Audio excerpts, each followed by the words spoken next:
Ikas POV. Sweetheart naman, pwede mo namang sabihin na maayos sa akin kung anong gusto mong kainin. Ikukuha kita. Kapag sinabi ng doktor na magpahinga ka, dapat magpahinga ka. Narinig kong bigkas ni Aldrin mula sa likuran ko.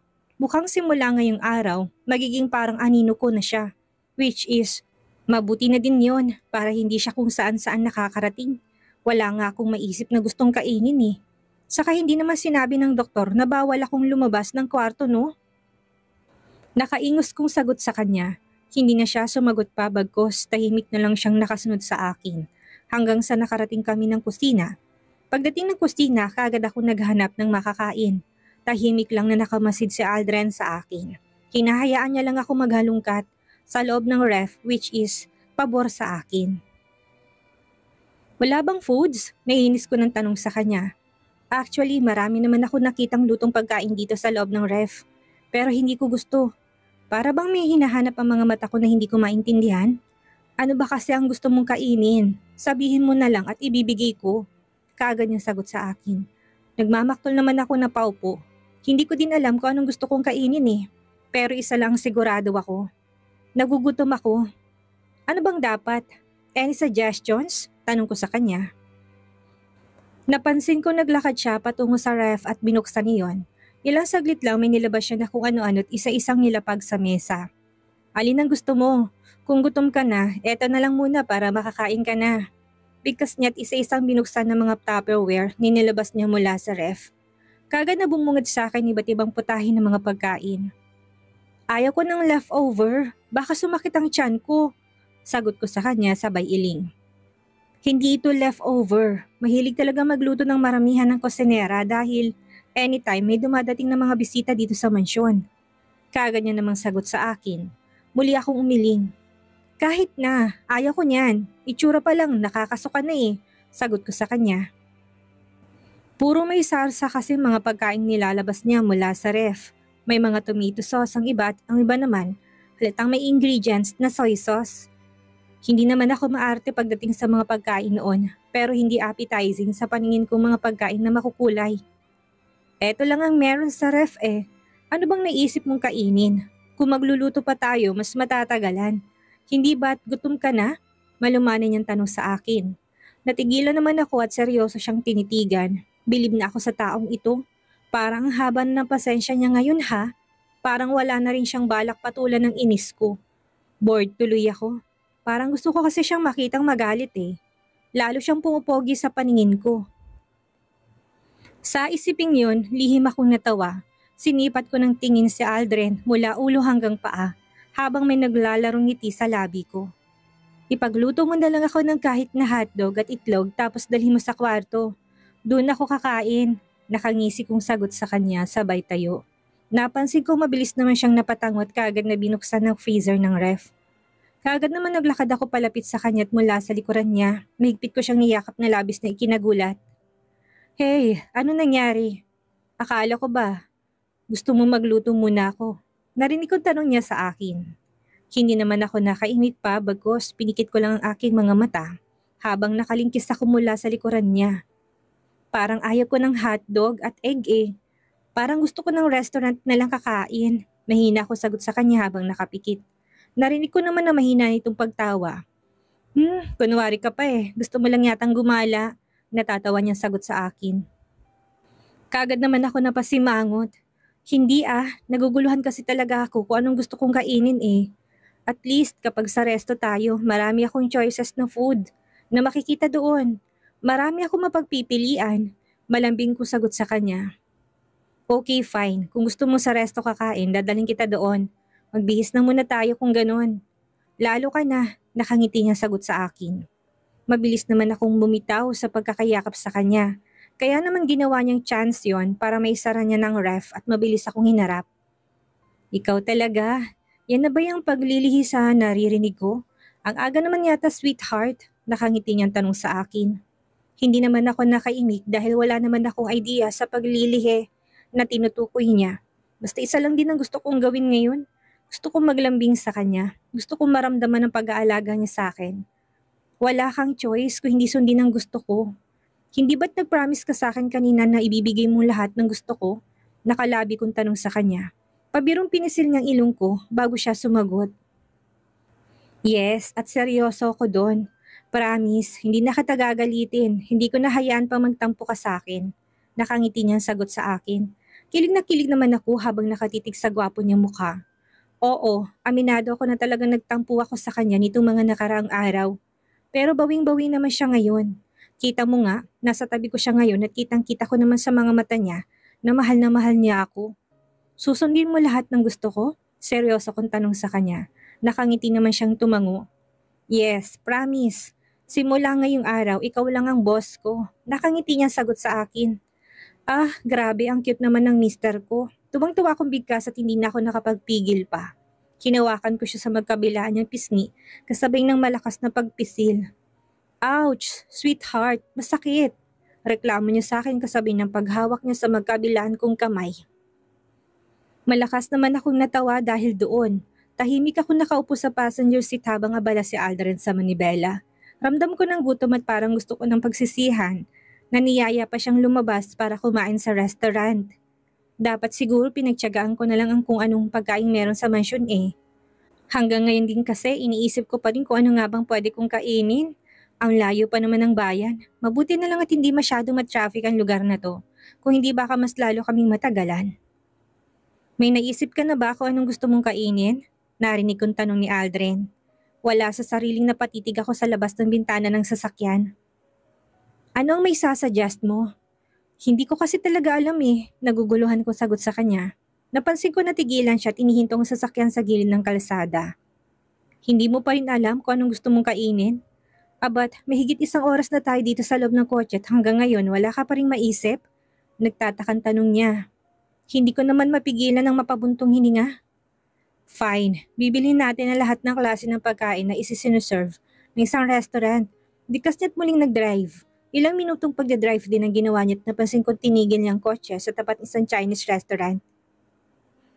Wala sa sariling napatitig ako kay Aldrin. Bakit dito? Ayaw ko dito. Reklamo ko sa kanya. Kagad namang napataas ang kilay niya. Alam ko nagpipigan na itong si Aldrin na mainis sa akin. Hindi niya lang siguro maipakita sa akin dahil ayaw niya ng gulo. Kaya hinahabaan niyang pasensya niya. Ano ba kasing gusto mo? Baka gabihin na tayo at hindi ka pa nakakakain. Kagad niya naman sagot sa akin. Muli kong nilibot ang tingin sa paligid at hindi ko mapigilan na mapangiti nang matanaw kong isang fast food chain na nasa kabilang bahagi ng kalsada. Doon na lang, napipilitang sagot ko kay Aldrin sabay turo sa nasabing establishmento. Wala naman ako narinig na kahit na anong salita mula sa kanya at muli siyang nag-drive. Drive-thru na lang tayo, Aldrin. Muling wika ko sa kanya nang malapit na kami sa nasabing fast food restaurant. Baka kasi mag-park pa siya eh, ayaw ko nang pumasok sa loob. Ano nga palang gusto mong orderin natin? Narinig kong tanong niya sa akin habang nakatutok ang mga mata niya sa daan. Fries lang, maiksi kong sagot. Kagad ko naramdaman ang bigla niyang pagpreno kaya nagtataka akong muli na patitig sa kanya. Fries? French fries lang ang gusto mong kainin pagkatapos nating bumiyahe na mahigit 1 oras? Bakas ng inis sa boses niya habang sinasabi ang katagang yun. Nakangiti naman akong tumango. Yes, fries lang. Pagkain pa rin naman yun ah. Bakit? May reklamo ka? Nainis ko sagot sa kanya. Napansin ko kagad naman siyang napakamot sa kanyang ulo. Mukhang hindi siya masaya sa narinig niya mula sa akin na fries lang ang gusto kong orderin. Pwede ka rin umorder ng para sa'yo kung gusto mo. Pero for now, parang gusto ko ng fries eh. Pagkatapos nito, uwi na tayo ha? Parang bigla kasi ako nag-crave sa tinulang manok. Nakangiti kong sagot habang titig na titig sa kanya. Hindi nakaligtas sa paningin kong biglang pagbusangot ng kanyang itsura. Napatitig din siya sa akin at malakas na napabuntong hininga. Tinolang manok? Tinolang manok at fries lang ang gusto mo pagkatapos niyaya mo pa ako mag-drive ng pagkahaba-haba. Maraming fries sa ref ng mansyon, Rika. Kung ang biniyahin natin at nagluto na lang ako ng tinolang manok sa mansyon, nakakain ka na sana ngayon. Bakas ng inis sa boses na sagot niya sa akin. Kaagad naman ako nakaramdam ng inis. Bakit parang galit siya? Hindi ba pwedeng nagbagong isip ko? At ayaw ko nang kumain sa mga restaurant. Sa fries lang ang gusto ko. Kung nag-drive ka na sana at pumasok sa drive-thru na yan, di sana tapos na tayo umorder at nasa biyahe na tayo pa uwi. Naiinis kong sagot sa kanya. Rika naman, ikaw tong inaalala ko. Kanina mo pa sinasabi na gutom ka, hindi ba? Kanina ka pa nagrereklamo na gusto mong kumain. Nandito na tayo eh. Tapos fries lang palang gusto mo at tinolang manok? Bakit ba napakaisip bata mo pa rin? Nainis na sagot niya sa akin. Hindi naman ako makapaniwalang napatitig sa kanya. Sa nagbago nga ang isip ko eh. Ano ba Aldrin? Ibibili mo ba ako ng fries or bababa ako dito sa kotse at ako na mismo papasok sa loob para bumili nun? Naiinis ko ng sigaw sa kanya.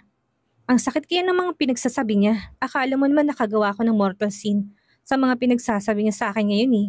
Hindi na ba pwedeng magbagong isipan ng isang tao? Ako na nga itong gutom tapos siya pa itong galit. Sa isiping yun, hindi ko na napigilan pang maluha. Ewan ko ba? Hindi mo ko basta-basta mapapaiyak sa isang malit na bagay pero ngayon, bakit parang feeling ko aping-api ako? Gusto talagang pumatak na luha sa aking mga mata eh. At hindi ko yun mapigilan. Aldrin's POV. Ganito ba talaga maglihi ang isang buntis? Ilang araw na akong walang matinong tulog at pinilit ko na lang na ipag-drive siya dito sa bayan para maibigay lang ang mga cravings niya tapos sasabihin niya na fries lang ang gusto niyang kainin. Bumiyahe kami ng mahigit 1 oras sa lintik na fries na yon. Kanina pa ako nagpipigil ng inis pero bakit feeling ko pinagtitripan niya lang ako? Iniisip ko nga na baka iniinis lang ako ni Rika na to eh. Kung hindi lang siya buntis. Parang ayaw ko na muna siyang pagbigyan sa request niyang ito dahil parang mas gusto kong magtumulog na lang muna buong maghapon. Napuyat ako sa pakipaglamay pero mas napuyat ako na naglayas tong si Rika. Masayang masaya ako dahil bumalik siya at lalong sobrang saya ko na mapag-alaman kong buntis siya. Pero heto na naman siya. Parang gusto niya na naman akong parusahan sa walang kwenta niyang cravings. At saka, ang aga-aga. Kakaumpisa pa lang tapos heto na ang dami niyang arte. Huwag na lang fries, uwi na tayo. Galit naman niyang wika. Muli ako napasulyap sa kanya at ganun na lang ang gulat ko nang papansin kong lumuluha na siya. Yes, lumuluha siya at hindi na isang drama lang. Talagang umiyak siya. Wala naman akong ginawang masama ah. Rika, sweetheart, please, huwag ka na umiyak. Hindi naman ako galit eh. Nag-aalala lang ako dahil kanina kapagutom hindi ba? Baka kung mapano ka na kasi eh. Paliwanag ko sa kanya. Para kasing pinipigang puso ko habang tinititigan siyang lumuluha. Hindi ko kaya nakikita umiiyak siya. Sumasakit ang kalooban ko. Kagad ko siyang hinawakan sa kanyang kamay at tinalikan yon. Pagkatapos noon, pakabig ko siyang niyakap at tinalikan siya sa kanyang noo. Sorry, okay? Sorry, kasalanan ko. Hayaan mo, ibibili kita ng maraming fries. Mamaya pagdating na masyon, ako mismo magluluto ng tinola para sa'yo. Muling bigkas ko. Bahala na nga. Lahat ng pwedeng sabihin at promises gagawin ko para tumigil lang siya sa kanyang pag-iyak. Baka kasi makasama sa kanya talaga eh. Talaga? Promise yan ha? Malambing niya sagot sa akin. Sa wakas tumigil na rin sa pag-iyak. Kaya naman mabilis ko nang pinunasan ang luha niya. Yes, promise.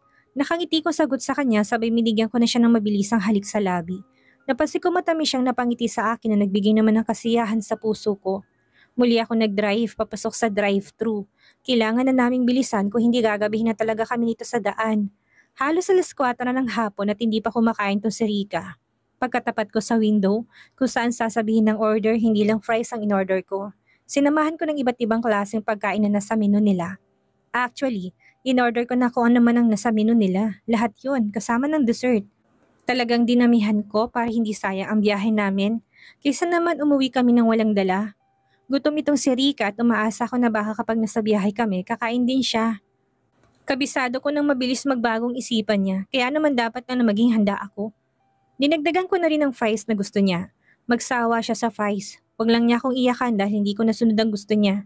Mukhang hindi na talaga siguro ako nito makakabalik sa burol ni Yaya Linda. Bukas ng libing ng matanda't sa kalagayan ni Rika, hindi ko lang alam kung papayagan ako nitong umalis. Kahit nasaglit lang. Napakasela niya pa naman. Isa pa pinagseselosan niya si Ivana, kaya iwas gulo na lang muna ako.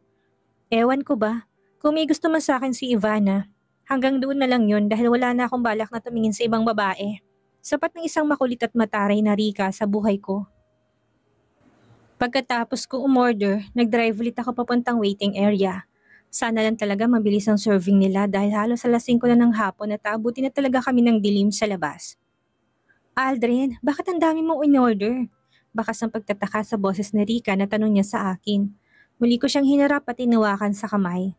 Pasalubong natin kina Lola at Lolo, saka nasa mansion pa rin sila Kuya Corton at Lucia hindi ba? Baka gusto rin nila. Ang layo pa naman itong bayan. Baka mamaya gusto rin nila tapos konti lang binili natin. Nandito na rin naman na tayo. Pilit ang ngiting sagot ko sa kanya. Hindi mahilig sila lola at lolo sa mga fast food restaurant kaya malabong sinasabi ko. Pero syempre, lulusot at lulusot ako pero kinakailangan. Kaya kung dinamihan ang in-order ko dahil baka magbago na naman ang isip niya. Sa bagay, maganda nga naman na dala tayong pasalubong sa kanila. Nakangiting sagot niya sa akin. Mabilis ko siyang hinawakan sa kamay at pinisilyon. Kapag ganito ba siya kabait, edi walang problema. Lord, sana sa mga susunod na araw, hindi niya na ako pahirapan sa mga cravings niya. Unang semester ng pagbubuntis niya pero kung ano nang iniisip niya. Hindi nga ako nagkamali dahil habang nasa biyahe kami, wala nang ginawa si Rika kung hindi ang kumain. Hindi lang fries ang kinain niya kundi pati na rin ang iba pang mga pagkain in-order ko. Nagpasalamat ako dahil sa wakas kumain din siya. Ibig lang sabihin nito, mabubusog na siya bago kami makarating ng mansyon at magpapahinga na lang kami pagdating namin. Hindi rin kasi ako sure kung kaya ko pa bang magluto ng request niyang tinola dahil pagod na rin talaga ako. Inaantok na ako at kung hindi ko lang siguro kasama dito sa loob ng kotse si Rika. Baka binilisan ko ng pagpapatakbo para makarating lang kaagad ng mansyon. Kaya lang, syempre, kailangan ko rin talagang mag-ingat. Lalo na sa pagdadrive dahil buntis siya at ayaw ko mapahamak siya, pati na rin ang baby namin na nasa sinapupunan niya. Gusto kong nasa ligtas na mga kamay siya palagi kaya talagang iningatan ko siya sa abot ng aking makakaya. Mahal na mahal ko siya. Mahal na mahal ko si Rika. At wala akong ibang hangad kung hindi maibigay lahat ng nais niya. Ang sarap pala nito, Aldrin. Mabuti na lang dinamihan mong in-order mo kanina. Narinig kong bigkas niya. Pigil ko naman ang sarili ko na matawa. Sa totoo lang, masaya ako dahil sa wakas ligtas ako sa mga cravings niya ng mga sandaling ito. Ang isa sa labis kong nagustuhan kay Rika ay napakatyaga niya rin na magsubo sa akin. Nagdadrive ako at gustuhin ko mang kumain hindi pwede. Gusto kong mag-focus sa pagmamaneho dahil nag-iingat nga ako. Lalo na't kasama ko siya. Mabuti na lang dahil habang kumakain siya, sinusubuan niya rin ako. Ramdam niya rin marahil ang kalagayan ko. Alam niya rin siguro na gutom din ako. Alam ko mabait talaga itong asawa ko, wag lang siyang iinisin eh. Kasalanan ko rin talaga kung bakit nilayasan niya ako ng 2 araw. Alam ko hindi siya sanay na binabaliwala siya kaya naman simula ngayong araw, mas bibigyan ko pa siya ng tamang oras. Siya na dapat ang priority ko sa lahat ng oras. Aldrin, ilan ang gusto mong maging anak natin kung sakali? Narinig kong tanong niya naman sa akin. Saglit ako napasulyap sa kanya at napansin ko na nakatitig siya sa akin. Kung ilan ang gusto mong ibigay sa akin, ikaw pa rin naman masusunod since ikaw naman ang nagbubuntis. Nakangiti ko sagot sa kanya. Hindi ko rin alam eh. Ilan kaya? Pero gusto ko marami para masaya. Narinig ko sagot niya. Hindi ko naman mapigilan ang matawa. Kahit 1 dosena, ayos lang sa akin.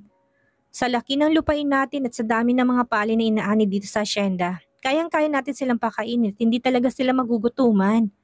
Nakangiti kong sagot sa kanya. Hindi ko na kayang 1 dosena no, mga 3 lang ang kaya ko. Nakalabi niya sagot sa akin. Hindi ko naman maiwasan ng matawa.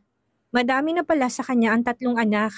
Well, sa akin naman walang problema. Kahit ilang anak, ayos lang sa akin. Walang mas mahalaga sa akin kung hindi ang kalusugan niya. Palibhasa, busog na't nasa mood, nagiging madaldal na si Rika.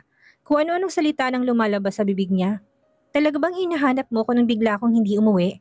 Natatawang tanong niya sa akin. Kaagad naman akong tumango. Yes, sobrang nag-alala ako sa'yo. Saan ka ba nagpunta? Bakit hindi ka nagpaalam sa akin? Kunwaring seryosong tanong ko sa kanya. Ganito kasi yun. Ang totoo, galit ako sa'yo. Kasi nga palagi ka nalang busy. Tapos wala ka ng time sa akin. Tapos nanditong kakambal ko si Robby. Hindi mo malang masyadong inistima. Umalis ka kaagad habang nanditong kapatid ko. Kaya masamang loob ko, no? Isa pa, hindi na kita masyadong nakikita. Tapos alam kong nilalandi ka din ng Ivana na yon. Kaya masama talagang loob ko. Mahaba niyang paliwanag sa akin. Hindi ko naman maiwasang matawa dahil sa sinabi niya. Ang cute niya kasing magpaliwanag eh. May pakumpas-kumpas pa ng kamay. Ganun ba? Sorry naman. Hindi ko na kasi alam ang gagawin ko noon eh. Masyado talaga ako nalungkot sa pagkawala ni Yaya Linda. Dahil napamahal na rin siya sa akin. Halos siyang nagpalaki sa akin at parang mas naging nanay ko pa siya kumpara sa tunay kong ina. Nakangiti ko sagot sa kanya. Naiintindihan ko na yan ngayon. Saka kahit ako, malulungkot din sa pagkawala ng yaya mo. Ang ayaw ko lang hindi ka nagpaalam sa akin tuwing umaalis ka. Mag-asawa tayo kaya dapat crying shoulder natin ng isa't isa. Kapag may problema ka, dapat sa akin ka muna unang nagsasabit, hindi kung kani-kanino. Nakangiti niyang sagot sa akin. Opo, misis. Tatandaan ko yung sinasabi mo. Teka lang, saka ba nakarating sa 2 araw na hindi ka umuwi sa mansyon? Don't tell me na nag-drive at nag-drive ka lang. Nagtataka kong tanong sa kanya. Hindi ah. Halos 2 hours lang ako nag-drive. Tapos may nadaanan akong isang resort. Yun, nag-check-in ako at nag-stay ng 2 araw bago ako umuwi ng hasyenda. Nakangiti niyang sagot sa akin. Resort? Grabe, nagbakasyon ka nang ikaw lang? Seryoso kong tanong sa kanya. Kung nasa resort siya, for sure, marami siyang nakasalamuha na ibang tao. Nalintikan na, mabuti tinito naligawan. Kung hindi, maghahalo talaga ang balat sa tinalupan. Rika's POV. Naging magaan ang sumunod na sandali sa pagitan naming dalawa ni Aldrin. Feeling ko nga balik na nga kami sa dati eh. Bati na ulit kami at ayos na yon. Ang importante, magkakasundo na kami ngayon. Magaan na ulit ang loob ko sa kanya. Bigla na rin nawalang tampo ko. Sana nga magtuloy-tuloy na ito dahil malapit na kami magkaanak. Gusto mo pa ba ng tinola mamaya pagdating natin? Narinig kong tanong niya. Kaagad naman ako umiling. Busog na ako sa dami kong nakain. Mabuti na lang talaga at dinagdagan niyang in-order niyang pagkain sa drive-thru ni isang fast food chain. Hindi baka nabitin na naman ako. Nope, ayos na ako. Gusto ko na lang matulog pagdating natin ng mansyon. Nakangiti ko sagot sa kanya. Tulog lang? Wala ba akong price sa pagiging mapagmahal kong husband? Nakangiti niya naman tanong sa akin. Wala sa sariling napatitig ako sa kanya at hindi nakaligtas. Sa patingin ko, ang pagkindat niya sa akin. Super kinilig naman ako to the highest level. Anong price bang gusto mo? Yung kotse na bago kong bili? Gusto mo, sa'yo na lang? Nakangiti kong tanong sa kanya. Malakas naman siyang natawa. No, anong gagawin ko sa kotse na yun? Hindi mo ba napansin ang mga kotse na nasa parking area ng mansyon? Kotse ni daddy at ni lolo. At ako din, nagmamana. Ibang price ang gusto ko. Mamaya sa kwarto natin. Gusto kong ibigay mo sa akin ang price na gusto ko. Ilang araw na akong diet, Rika. At miss na miss ko na yun. Nakangiti niyang sagot sa akin. Kaagad naman lalaki ang mga mata ko nang mag-gets ko kung anong ibig niya sabihin. Grabe siya. Kailangan niya ba talagang sabihin sa akin ng ganung bagay? Maayos naman kaming dalawang nakarating ni Aldrin ng mansyon. Yun nga lang, pagkapasok pa lang ng aming sasakyan sa loob ng gate, kaagad na dumakong tingin ko kay Ivana na halatang si Aldrin na naman ang hinihintay. Yung spot na pinaghihintayan niya ay kagaya ng spot kung saan siya naghihintay noon. Nandito na naman siya? Nainis kong bigkas kay Aldrin. Kakatapos niya lang. Ayusin ang kakaparadang kotse at kasalukuyang tinatanggalan ako ng seatbelt na natikilan siya. Nagtataka niyang tanong sa akin. Kagad ko naman siyang sinimangutan. E di sino pa? Si Ivana. Nainis kong sagot sa kanya kasabi ng pagbukas ng pintuan ng kotse at mabilis na bumaba. Diretso ako naglakad palapit kay Ivana. Wala sa bukabularyo kung basta manahimik na lang. Wag na wag siyang parang isang higad na lalapit ng lapit kay Aldrin. Dahil naniniwala ako ng tuksoy na sa paligid lang. Ano kailangan mo? Seryoso kong tanong kay Ivana nang makalapit ako. Napansin kong gulat siyang napatitig sa akin. Kagad ko naman siyang pinagtaasan ng kilay. Ha? Ano po kasi senyorita? Gusto ko lang po sanang makausap si Senyorito Aldrin regarding po sa libing ni Lola Linda bukas. Pautal-utal niya sagot sa akin. Akmang sasagot pa sana ako nang maramdaman kong pagpulupot na isang braso sa bewang ko. Wala sa sariling napabaling ako ng tingin at kaagad ko namang nasilayan si Aldrin na nasa tabi ko na pala. Siguro, sinundan niya kaagad ako. O Ivana, anong ginagawa mo dito? May problema ba? Nagtatakang tanong ni Aldrin kay Ivana. Napansin ko pang suminghot-singhot si Ivana na para bang gustong umiyak. Hindi ko naman mapigilan ng mapairap. Hindi talaga ako kumbinsido sa babaeng ito eh. Nagdadrama lang siya dahil kung totoo hanggang ngayon nagluluksa siya. Dapat kanina pa siya umiiyak. Dapat namamagari ng mga mata niya. Hindi eh, napansin ko pa nga may bahid ng makeup ang mukha niya. Sinong pinaglolo ko ng babaeng to? Hindi niya ako maloloko. Sigurado ako na gusto niya talagang akitin ng Aldrin ko na hindi pwede. Senyorito, pasensya na po. Malungkot lang po talaga ako sa pagkawala ni Lola. Bukas na po yung libing niya at hindi ko po alam ang gagawin ko. Bigkas ni Ivan at nagumpisa na siyang umiyak. Kaya siguro nakuha niyang atensyon ni Aldrin dahil sa mga ganitong drama niya. Oo, mukhang nakakaawa, pero feeling ko talaga hindi totoong kunwaring pag-iyak niyang ito eh. Peke at gusto niya lang makuha ang atensyon ni Aldrin. Ayos ng cemetery yung paglilibigan kay Yaya Linda. Pagpalagi mo kalooban mo, wala namang magbabago eh. Kahit na wala na siya, pwede ka pa rin tumira sa kubo niyo. Narinig ko sabit ni Aldrin. Aalis na lang po siguro ako, senyorito. Pagkatapos ng libing ni Lola, mas malulungkot lang po kasi ako kapag tumira pa ako sa kubo tapos wala na siya. Umiyak na bigkas ni Ivana. Kagad namang napataas ang kilay ko. At saan niya gustong tumira para hindi siya malungkot? Dito sa mansyon? Naku, ngayon pa lang sinasabi ko. Hindi ko talaga siya patatahimikin kung sakaling mangyari yon. Well, regarding sa ganyang mga bagay, pag-usapan na lang natin sa mga susunod na araw. Sa ngayon, kailangan mo nang umalis. Gabi na't baka hinahanap ka ng mga bisita niyo sa kubo. Seryosong sagot ni Aldrin kay Ivana. Napansin ko kaagad na rumihistrong pagkadismaya sa mukha nito dahil sa sinabi ni Aldrin. Pigil ko naman ng matawa. Wala eh, masaya ako. Tinabla siya ngayon ni Aldrin kaya kailangan kong magsaya. Sige po, senyorito. Mauna na po ako. Malungkot na wika nito sabay sulyap sa akin at mabilis nang umalis. Tingnan mong babaeng yun, hindi man lang nagpaalam sa akin. Bigla na lang umalis. Ano yun? Masama ang loob niya sa akin? Bahala siya. Wala akong pakialam at hindi siya makakatikim ng kahit na anong salita mula sa akin. Basta wag niya lang akitin ng asawa ko. Bukas na palang libing ni Yaya Linda. Ayos lang naman sa akin kung pupunta si Aldrin doon sa kubo. Kaya lang sa nakikita ko ngayon, mukhang pagod na rin itong asawa ko. Ilang araw na rin siyang walang tulog at tsak na naintindihan naman siguro niya ng lahat.